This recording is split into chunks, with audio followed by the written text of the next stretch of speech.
গোলাপ ভাই, আপনারা কীরকম বাংলাদেশ দেখতেছেন, আগামী বাংলাদেশ? আমরা সর্বপ্রথম যে বৈষম্য একটা বাংলাদেশ দেখতে চাই, যে বাংলাদেশে কোনো ভেদাভেদ থাকবে না। যেরকম আমি একটা চেয়ারে বসে আছি, আপনি একটা চেয়ারে বসে আছেন, আমরা সেরকম বাংলাদেশ নেই। আমরা যখন বসবো সবাই মাটিতে বসবো, চেয়ারে বসলে সবাই চেয়ারে বসবো। আমরা যতক্ষণ মনে করো যে ধনী গরিব সবাইকে সমান অধিকার আমরা দেখতে চাই, কারণ আমাদের জন্ম হয়েছে খেটে খাওয়া মেহনতি মানুষের অধিকার আদায়ের জন্য জাগবার জন্য।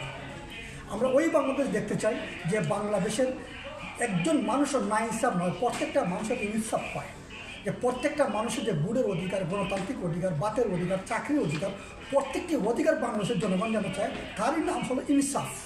যখন ইনসাফ প্রতিষ্ঠিত হবে, বাংলাদেশের কোনো ভেদাভেদ থাকবে না। আমরা সেই বাংলাদেশ চাই যে বাংলাদেশে ইনসাফ প্রতিষ্ঠিত হবে। গোলাপ ভাই, আপনার কাছে দ্বিতীয় প্রশ্ন আমার, আপনাদের দলে আপনাকে সহ আন্তর্জাতিক বিষয় সম্পাদক, আপনি আপনার দলকে কতটুকু অবদান রাখতে পারেন বই বিশ্বে আপনার দলের? খুব সুন্দর একটা প্রশ্ন করছেন।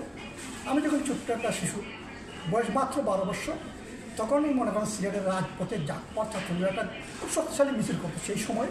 তখন সেই জাগপথ ছাত্রলীগের ভালোবাসার মধ্যে পড়ে কিন্তু আমি জাগপথ ছাত্রলীগ মিছিলের মাধ্যমে কিন্তু আমি সদস্য হই। হওয়ার পরে যে বিভিন্ন পদক্ষেপ, যে জাগপা ছাত্রলীগ, যুব জাগপা থেকে জাগপা গিরিশ শাখার সভাপতি, জাগপা গিরিশ শাখার সভাপতি থেকে আজকে মনে করেন আমি কেন্দ্রীয় সহ আন্তর্জাতিক বিষয় সম্পাদক।